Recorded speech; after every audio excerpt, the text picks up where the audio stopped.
লাউলা আন আশুক্কা আলা উম্মতি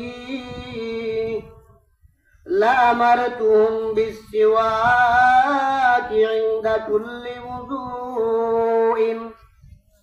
ও আমার উম্মতেরা, জিব্রাইল আলাইহিস সালাম প্রতিদিন আমার কাছে বারবার ঘন ঘন আগমন করতেন। জিব্রাইল যখন আমার কাছে আগমন করতেন, এসে বলতেন, ইয়া রাসূলুল্লাহ ইস্তাকু, ও নবী আপনি মিসওয়াক করেন। জিব্রাইল যখন নবীজির কাছে আগমন করতেন, বলতেন, ইয়া রাসূলুল্লাহ মিসওয়াক করেন। জিব্রাইল আলাইহিস সালাম যখন নবীজির কাছে আসতেন, বলতেন, ইয়া রাসূলুল্লাহ আপনি মিসওয়াক করেন। কিতাবের মধ্যে আর হাদিস সমূহের মধ্যে পাওয়া যায় বিশ্বনবী রাত্রে এবং দিনে মিলিয়া 17 বার মিসওয়াক করতেন। সুবহানাল্লাহ। কয়বার? একবার না দুইবার? 17 বার।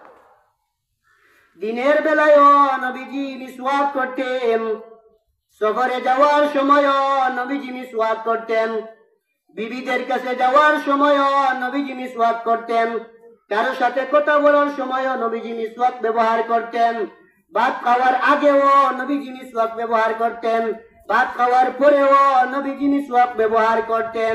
এই কারণে ঘন ঘন জিব্রাইল আলাইহিস সালাম নবীজির কাছে আগমন করিয়া এই কথা বলতেন, ইয়া রাসূলুল্লাহ আপনি মিসওয়াক করেন, আপনি মিসওয়াক করেন, আপনি মিসওয়াক করেন। নবীজি বলেন, নবী জিব্রাইল যখন আমার কাছে ঘন ঘন আগমন করত আর বলতো মিসওয়াক করেন, আমার ভয় লাগতো। মিসওয়াক করতে করতে নি দাঁতের মাড়ি নষ্ট হয়ে যায়। তাহলে একবার না দুইবার? 17 বার। এখন মিসওয়াক করলে ফায়দা কিটা হয় এগুলা তো হুজুর আমরা জানি না। আরবাউ মিন সুনানিল মুরসালিনা আল হায়াউ ওয়াস সিওয়াকু ওয়াত তাআত্তুরু ওয়ান নিকাহ। 4টি জিনিস প্রত্যেক নবীদের সুন্নাত। 1 নম্বর, নবীদের প্রথম নম্বর সুন্নাত হইল, নবীদের প্রথম নম্বর সুন্নাত হইল, সর্বপ্রথম নবীদের যে সুন্নাত এটা হইল মিসওয়াক করা। নবীদের প্রথম নম্বর সুন্নাত হইল মিসওয়াক করা। 2 নম্বর, নবীদের সুন্নাত হইল লজ্জা থাকা। আমাদের ভাষা হইল ইদা ফাতাকাল হায়াউ, ইদা ফাতাকাল হায়াউ ফাফআল মা শিতা। যার লজ্জা নাই যা মনে চায় তা করে। তাহলে নবীদের প্রথম নম্বর সুন্নাত হইল লজ্জা থাকা। প্রত্যেক নবীরা আসাদুন নাসি লাহজাতান, দুনিয়ার সকল মানুষের চাইতে নবীদের লজ্জা ছিল বেশি।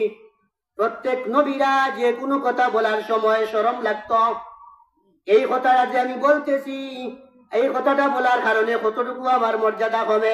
প্রত্যেক নবীদের প্রথম নম্বর সুন্নাত হইল লজ্জা থাকা। কিন্তু আমাদের লজ্জা শরম নাই। আল্লাহ উশুবাতুম মিনাল ঈমান, লজ্জা হইল গিয়া ঈমানের একটা অঙ্গ। যার ভিতরে লজ্জা নাই তার ভিতরে ঈমানের অঙ্গ নাই। যার ভিতরে লজ্জা নাই তার ঈমানও নাই। লজ্জা থাকা একটা দরকার। 2 নম্বর, নবীদের সুন্নাত হইল মিসওয়াক করা। 3 নম্বর, নবীদের সুন্নাত হইল আতর ব্যবহার করা। 4 নম্বর, নবীদের সুন্নাত হইল বিয়া শাদী করা। তাহলে আমরা যে বিয়া শাদী করি, নবী হলোর সুন্নাত, নবীদের সুন্নাত হিসাবে আমরা বিবাহ শাদী করি। ফতোয়ায়ে শামির মধ্যে আল্লামা শামি রাহিমাহুল্লাহ মিসওয়াকের 70-এর অধিক উপকারের কথা বলেছেন। 70টা চাইতে আরো বেশি ফায়দা মিসওয়াক করলে। 1 নম্বর, মিনহা মাতহারাতুল লিল ফামি, মিসওয়াক করার কারণে 1 নম্বর ফায়দা হইল মুখের দুর্গন্ধ দূর হয়। 2 নম্বর ফায়দা হইল ওয়া মারযাতুল লিররাব্বি, মিসওয়াক করা 2 নম্বর ফায়দা হইল স্বয়ং আল্লাহ তাআলা এই বান্দার প্রতি খুশি হয়ে যান। 3 নম্বর মিসওয়াক করার ফায়দা হইল মাজলাতুল লিল বাসারি, মিসওয়াক করার কারণে যে বান্দা মিসওয়াক করে, যেই মহিলা যেই পুরুষে মিসওয়াক করে, ওই পুরুষের চুকের জ্যোতি আল্লাহ বাড়াইয়া দেয়। সুবহানাল্লাহ, চুকের জ্যোতি বাড়ে মিসওয়াক করলে। 4 নম্বর মাফরাহাতুল লিল মালাইকা,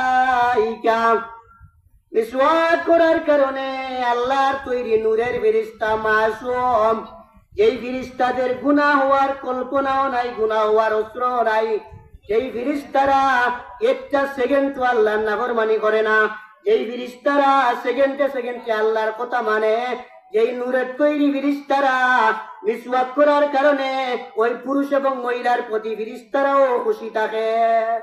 সুবহানাল্লাহ। কয়টা গেল? 4টা। 5 নম্বর মিসওয়াক করার ফায়দা হইল ওয়া মাদআতুল লিসসুহবাতি, মিসওয়াক করার কারণে পরস্পরে একে অপরের সংস্পর্শতা লাভ হয়। 6 নম্বর মিসওয়াক করার কারণে দাঁতের মাড়ি শক্ত হয়। 7 নম্বর মিসওয়াক করার কারণে মেধা শক্তি বাড়ে। 8 নম্বর মিসওয়াক করার কারণে হজম শক্তি বাড়ে। সুবহানাল্লাহ, মিসওয়াক করলে হজম শক্তি বাড়ে। 9 নম্বর মিসওয়াক করলে মাতরাদাতুল লিশাইতান, শয়তান নারাজ হয়। মিসওয়াক করার কারণে শয়তান নারাজ হয়। 10 নম্বর ওয়া আলাহা ইমাতাতুল আযা আনিল ফাম, মিসওয়াক করার কারণে মুখের মধ্যে যত দুর্গন্ধ আছে, মুখের মধ্যে যত ধরনের জড়তা আছে সব দূর হয়। ইমাম শামি, আল্লামা শামি রহমাতুল্লাহ আলাইহি মিসওয়াকের 70-এর উপরের একেবারে সর্বোচ্চ ফায়দা বলেছেন, তাযকিরিশ শাহাদাতাইনি ইনদাল মাউত, মিসওয়াক করার সর্বোচ্চ ফায়দা হইল মৃত্যুর সময় কলিমায়ে তয়্যিবা, কলিমায়ে শাহাদাত নসিব হয়। সুবহানাল্লাহ, কত আস্তে সুবহানাল্লাহ কইলা। মৃত্যুর সময় মিসওয়াক করলে সর্বোচ্চ ফায়দা হইল মিসওয়াক করলে মৃত্যুর সময় কলিমায়ে তয়্যিবাও নসিব হয়, মৃত্যুর সময় কলিমায়ে শাহাদাত নসিব হয়। এখন তো এই 70টা তো আলোচনা করা সময় দেন না, মাত্র 10টা 11টা আমি বললাম। তাহলে মিসওয়াক করার সর্বনিম্ন ফায়দা হইল মুখের দুর্গন্ধ দূর হয়। মধ্যখানে সবচেয়ে শক্তিশালী ফায়দা হইল মিসওয়াক করলে চুকের জ্যোতি বাড়ে। সর্বোচ্চ ফায়দা হইল মিসওয়াক করলে মৃত্যুর সময় কলিমায়ে তয়্যিবা, কলিমায়ে শাহাদাত নসিব হয়। বিশ্বনবী বলেন, মান কানা আউয়ালু কালামিহি লা ইলাহা ইল্লাল্লাহ দাখালাল জান্নাহ, যেই ব্যক্তি সর্বশেষ মৃত্যুর সময় যেই ব্যক্তি কলিমায়ে তয়্যিবা পড়িয়া মরবে ওই ব্যক্তির ঠিকানা হইল জান্নাত। সুবহানাল্লাহ। মরার সময় যদি কোনো মানুষে কলিমায়ে তয়্যিবা, কলিমা শাহাদাত পড়িয়া মৃত্যুবরণ করে, ওই ব্যক্তি মরার সাথে সাথে আল্লাহ তাআলা তার জন্য জান্নাত রেডি করিয়া রাখে। সুবহানাল্লাহ। তাহলে আমরা মিসওয়াক করব ইনশাআল্লাহ, ইনশাআল্লাহ মিসওয়াক করব। মিসওয়াক করা পুরুষের জন্য সুন্নাত, পুরুষের দাইমি সুন্নাত হইল মিসওয়াক করা, মহিলাদের দাইমি সুন্নাত হইল মিসওয়াক করা। তাহলে রাসূলুল্লাহর কাছে জিবরাইল ঘন ঘন আসতেন আর বলতেন, ইয়া রাসূলুল্লাহ আপনি মিসওয়াক করেন, ইয়া রাসূলুল্লাহ আপনি মিসওয়াক করেন। তাহলে মিসওয়াক করা এত বড় ফায়দা। রাসূলুল্লাহ বলেন, মিসওয়াক করতে করতে আমার দাঁতের মাড়ি নষ্ট হয়ে যায়, এই চিন্তা আমি করতাম। মায়ান নবী বিশ্ব নবী সাল্লাল্লাহু আলাইহি ওয়াসাল্লাম নবীজি যখন মৃত্যু শয্যায়, আয়েশা রাদিয়াল্লাহু তাআলা আনহার উমরায় নবীজি আয়েশা রাদিয়াল্লাহু তাআলা আনহার কামরায় এক সাহাবী নবীজির কাছে আসলেন মিসওয়াক অবস্থায়। বিশ্ব নবী হাতের ইশারা দিয়া বুঝাইলেন, ও আয়েশা আমি মিসওয়াক করতে চাই। বিশ্ব নবী মারা যাওয়ার সময়ও মিসওয়াকের কথা বলে নাই, মারা যাওয়ার সময়ও বিশ্ব নবী নামাজের কথা বলেন নাই। মারা যাওয়ার সময় নবীজি বলেছেন, ইয়া উম্মতি আস-সিওয়াকু, মারা যাওয়ার সময় নবীজি বলেছেন, ইয়া উম্মতি সালাতুন, ও আমার উম্মতেরা আমি দুনিয়া থেকে চিরবিদায় করব। প্রথম নম্বর তোমরা মিসওয়াক করিও, 2 নম্বর তোমরা ফরজ নামাজ সব সময় আদায় করিও। মারা যাওয়ার সময় নবীজির ওসিয়ত হইল মিসওয়াক করিও, আর মারা যাওয়ার সময় ওসিয়ত হইল নামাজ পড়িও। তাহলে রাসূলুল্লাহ সাল্লাম কতবার মিসওয়াক করতেন? 17 বার। রাত্রে এবং দিনে 24 ঘন্টা মিলাইয়া নবীজি মিসওয়াক করতেন 17 বার। নি'মাস সিওয়াক ওয়াজ যাইতুন ফাইন্না সিওয়াকি ওয়া সিওয়াকুল আম্বিয়া। বিশ্বনবী বলেন সবচাইতে উত্তম মিসওয়াক হইল জাইতুনের মিসওয়াক। সুবহানাল্লাহ। ফাইন্না সিওয়াকি ওয়া সিওয়াকুল আম্বিয়া। জাইতুনের ডাল দিয়া বিশ্বনবী মিসওয়াক করতেন। নবীজি বলেন সবচাইতে উত্তম মিসওয়াক হইল জাইতুনের ডাল দিয়া মিসওয়াক করা। কারণ হইল ফাইন্না সিওয়াকি ওয়া সিওয়াকুল আম্বিয়া, কারণ জাইতুনের ডাল দিয়া মিসওয়াক করা আমার সুন্নত, সমস্ত নবীদের সুন্নত। সুবহানাল্লাহ। জাইতুনের ডাল তো বাংলাদেশে নাই, আছে নেই? নাইকিয়া কিতা করবো? বড়ই ডাল দিয়ে না সব, বড়ই ডাল দিয়া, বড়ই ডাল থাকে, ডাল কুমারীর ডাল যদি নাও থাকে, যে কোনো গাছের ডাল দিয়ে আমরা কি করতাম? মিসওয়াক করতাম।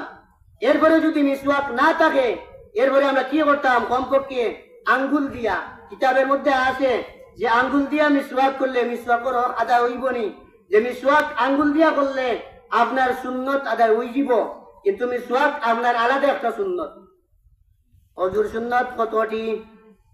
17টি। প্রথম নম্বর মিসওয়াক করা, প্রথম নম্বর মিসওয়াক করা। অজুর সুন্নত 17টি, মিসওয়াক করা আসেনি? অজুর সুন্নত 17টি, মিসওয়াক করা। তাহলে রাসূলুল্লাহর হাদিস হইল আমার উম্মতের উপরে যদি কষ্ট না হইতো, আমার উম্মতের উপরে যদি মুশাক্কত কষ্ট না হইতো, আমি উম্মতদেরকে অর্ডার করতাম, ও আমার উম্মতেরা প্রত্যেক ওযু করার সময় তোমরা মিসওয়াক করিও। তাহলে বুঝা যায় আমরা কষ্ট হয়, কিতা হয়, আমরা কষ্ট হয়। শীতর মাঝেও মিসওয়াক করতাম, গরমের মাঝেও মিসওয়াক করতাম, জোহরের নামাজেও মিসওয়াক করতাম, কষ্ট হয়ে যায়। এর কারণে নবীজির কথা হইল যদি কষ্ট না হইতো তাহলে আমি অর্ডার করতাম যে তোমরা প্রতিদিন ওযুর সময় মিসওয়াক করিও। অন্য হাদিস হইল লাউলা আন আশুক্কা উম্মতি আন আশুক্কা আলা উম্মতি লামারতুহুম বিসওয়াক ইনদা কুল্লি তুহুর। যদি আমার উম্মতের কষ্ট না হইতো তাহলে আমি নবীজি অর্ডার করতাম আমার উম্মতেরা তোমরা পেশাব করার পরেও মিসওয়াক করিও, পায়খানা করার পরেও মিসওয়াক করিও, ওযু করার সময় মিসওয়াক করিও, কুরআন তিলাওয়াতের সময়ও মিসওয়াক করিও, এমনি ওযু করলেও তোমরা মিসওয়াক করিও। যদি কষ্ট না হইতো তাহলে আমি অর্ডার করতাম। তাহলে বুঝা যায় কষ্ট আছে। এখন হানাফি মাযহাবের মাসআলা হইল পুরুষ এবং মহিলাদের দাইমি সুন্নত হইল মিসওয়াক করা। তাহলে আমরা মিসওয়াকের আমলটা বাদ দিতাম না ইনশাআল্লাহ। কমপক্ষে একটা আমল আমরা শুনি, 40, 50 বছর 80 বছর হয়ে গেছে, কোনো আমলও এখনো আমরা মন দিছি না। আজকে ইনশাআল্লাহ মিসওয়াক বানাইতে তো আর কষ্ট লাগে না, বাজারও আছে, কিনিয়ে আনা যায়। 20 টাকা 25 টাকা দিয়ে আপনি মিসওয়াক আনলে আপনি সব সময় মিসওয়াক করলে আপনার ফায়দা কতটা? 70টা। সর্বোচ্চ ফায়দা হইল মৃত্যুর সময় কালিমা নসিব হয়। তাহলে আমি আলোচনা করলাম যে মুসলমানের আদর্শ হইল 10টি। 3 নম্বর আদর্শ হইল মিসওয়াক করা। 4 নম্বর আদর্শ হইল ওয়াল ইস্তিনশাকু বিল মা, পানি দ্বারা নাকের ভিতর পরিষ্কার করা, পানি দ্বারা নাকের ছিদ্র পরিষ্কার করা। এটা হইল মুসলমানের 4 নম্বর আদর্শ। পানি দিয়া ভালো করিয়া নাকর ছিদ্রের মধ্যে ময়লা আছে, এই ময়লাগুলা পরিষ্কার করা হইল মুসলমানের 3 নম্বর সুন্নাত, 4 নম্বর সুন্নাত, 4 নম্বর আদর্শ। 5 নম্বর ওয়াকাসুল আজফার, আঙ্গুলের নখ কাটা মুসলমানের আদর্শ। আঙ্গুলের নখ কাটা পুরুষের জন্য আদর্শ, আঙ্গুলের নখ কাটা মহিলাদের জন্য আদর্শ। এখন যদি আঙ্গুলের নখ লম্বা থাকে তাহলে বুঝা যাইব জঙ্গি পাখি লাগান। জঙ্গলি পাখি আছে না? আঙ্গুলের নখ লম্বা, পায়ের নখ লম্বা। যদি লম্বা লম্বা থাকে দেখা যায় মাঝে মাঝে কারো কারো আঙ্গুলের নখ লম্বা, বুঝা যায় জঙ্গলি পাখি। ও মাত্র জঙ্গল পাখি বাইরে আইছে, আঙ্গুলের নখ এত লম্বা। মুসলমানের 5 নম্বর আদর্শ হইল ওয়াকাসুল আযফার, হাতের নখ কাটা মুসলমানের জন্য সুন্নত। হাতের নখ কাটা মুসলমানের জন্য আদর্শ। আদর্শ না, আদর্শ নাই। হাতের নখ না কাটলে অনেক ক্ষতি হয়। হাদিসের কিতাবের মধ্যে আছে নবীজি সাল্লাল্লাহু আলাইহি ওয়াসাল্লাম প্রতি শুক্রবারে জুমার দিন, জুমার পূর্বে বিশ্ব নবী প্রতি জুমার দিন আঙ্গুলের নখ কাটতেন। আঙ্গুলের নখ কাটার পদ্ধতি কিলা? তকলিমুল আজফার, আঙ্গুলের নখ কাটার সিস্টেম কিলা? প্রথম নম্বর হইল ডান হাতের শাহাদত আঙ্গুলটাকে নিয়া বাম হাতের একেবারে কনিষ্ঠ আঙ্গুল পর্যন্ত একসাথে, ডাইন হাতের শাহাদত আঙ্গুল, তারপরে মধ্যমা, তারপরে আঙ্গুল, তারপরে ডান হাতের খানি আঙ্গুল, তারপরে বাম হাতের, তারপরে বাম হাতের খানি আঙ্গুল, তারপরে বাম হাতের ছোট আঙ্গুল, তারপরে মধ্যমটা। ডান হাতের শাহাদত আঙ্গুল থেকে নিয়ে বাম হাতের বৃত্ত আঙ্গুলি পর্যন্ত একসাথে কাটা। আর সর্বশেষে হইল গিয়া ডান হাতের বৃত্ত আঙ্গুলি নখ কাটা। তাহলে দোয়া করার সময় যেভাবে হাত উল্টাই, এভাবে দোয়া করি জানি। এভাবে যদি আমরা হাত উঠাই তাহলে প্রথমে বলে ডান হাতের শাহাদত আঙ্গুল, তারপরে ছোট আঙ্গুল, তারপরে বাম হাতের ছোটটা। এইভাবে ডান হাতের শাহাদত আঙ্গুল থেকে নিয়ে বাম হাতের বৃদ্ধ আঙ্গুলি পর্যন্ত একসাথে হাঁটা। আর সব শেষে হইলে গিয়া বুড়ি আঙ্গুল বৃদ্ধ আঙ্গুলির নখ কাটা। এটা হলে গিয়া নখ কাটার সুন্নত তরিকা। 5টি। 6 নম্বর মুসলমানের আদর্শ হইল, মুসলমানের সুন্নত হইল ওয়াগাসলুল বারাজিম, আঙ্গুলের গিরা দৌত করা। আছে না নেই? আঙ্গুলের গিরা দৌত করা। অজু করার সময় যে কোনো সময় আঙ্গুল দৌত করলে আঙ্গুলের গিরাগুলো ভালো করিয়া দৌত করা মুসলমানের আদর্শ, মুসলমানের 6 নম্বর সুন্নত, 6 নম্বর আদর্শ। 7 নম্বর আদর্শ হইল ওয়ান্নাতুফুল লিবিতি, মুসলমানের 7 নম্বর আদর্শ হইল বগলের লুমা পরিষ্কার করা। আমাদের গ্রাম্য ভাষায় কয় নিজের বগল মই তৈয়া অন্য বগলের ভাষায় কয়লি না, নিজের বগল দেখে না অন্য বগল দেখে। কারণ নিজের বগল তো দেখা যায় না, দেখা যায়নি। অন্যর বগল তো তুলা মারলেও দেখা যায়, একটা কথা আছে। তাহলে মুসলমানের 7 নম্বর আদর্শ, মুসলমানের 7 নম্বর সুন্নত হইল নাতফুল ইবিতি, বগলের লুমা পরিষ্কার করা। কিতাবের মধ্যে লেখেন 41 দিনের ভিতরে বগলের লুমা পরিষ্কার করা। এটা লেখা সুন্নত। কতদিন? 41 দিন। কমপক্ষে 41 দিনের ভিতরে মহিলাদের, পুরুষদের বগলের লুমা পরিষ্কার করা সুন্নত। 8 নম্বর মুসলমানের আদর্শ হইল, মুসলমানের 8 নম্বর আদর্শ হইল ওয়াহালকুল আনাতি, নাভির নিচের চুল মুন্ডাইয়া ফেলা। নাভির নিচের চুল সকলেই বুঝে, নাভির নিচের চুল মুন্ডাইয়া ফেলা, মুন্ডাইয়া ফেলা নাভির নিচের চুল। মহিলাদের চুল হোক, পুরুষদের নাভির নিচের চুল হোক, মুন্ডাইয়া ফেলা মুসলমান পুরুষের আদর্শ, মুসলমান মহিলাদের আদর্শ, সুন্নত। 8 নম্বর সুন্নত হইল নাভির নিচের লোম মুন্ডাইয়া ফেলা, নাভির নিচের চুল মুন্ডাইয়া ফেলা।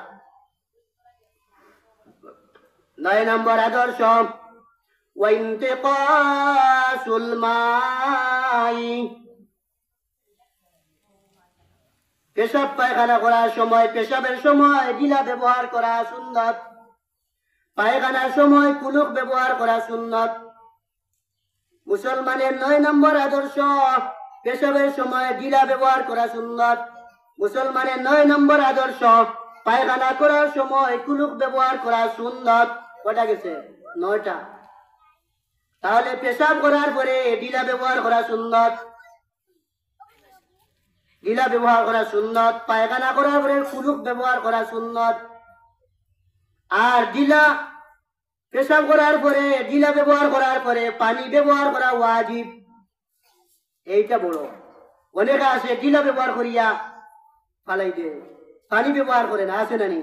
না না, পানি ব্যবহার করা ওয়াজিব। কারণ গিলার পরে যদি পানি কিছু রয় তাহলে লঙ্গিত লাগতে পারে, লঙ্গি নষ্ট হইতে পারে। এই কারণে হানাফি মাযহাবের মাসআলা হইল ডিলা ব্যবহার করা তিনটা ডিলা অথবা একটা বেজুর বেজুর ডিলা ব্যবহার করা সুন্নত, একটা হোক অথবা তিনটা হোক। পেশাবের জন্য একটা, আর পায়খানার জন্য কয়টা? তিনটা।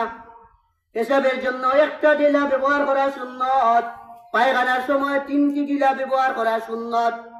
আরো অনেক মাসআলা আছে, এগুলা তো উলামায়ে কেরামের কাছ থেকে জানা দরকার, ওয়াজও সব কিছু হওয়া যায় না।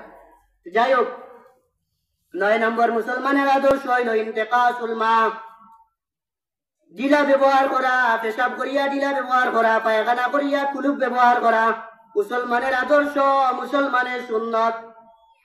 পেশাবের সময় একটা ডিলা ব্যবহার করা, পায়খানার সময় তিনটা ডিলা ব্যবহার করা, আর পানি ব্যবহার করা হইলে গিয়া ওয়াজিব, পানি ব্যবহার করতাম। এখন হইল 10 নম্বর আদর্শ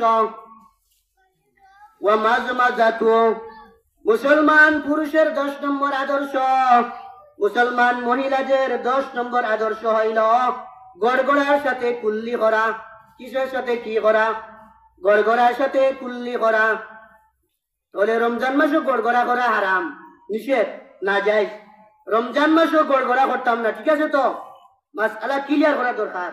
রমজান মাস ছাড়া ওযু করার সময় গড়গড়া করা সুন্নাত, রমজান মাস ছাড়া এমনিতেই কুল্লি করার সময় গড়গড়া করা সুন্নাত। রমজান মাসও গড়গড়া করা নিষিদ্ধ। তাহলে মুসলমানের 10টি আদর্শের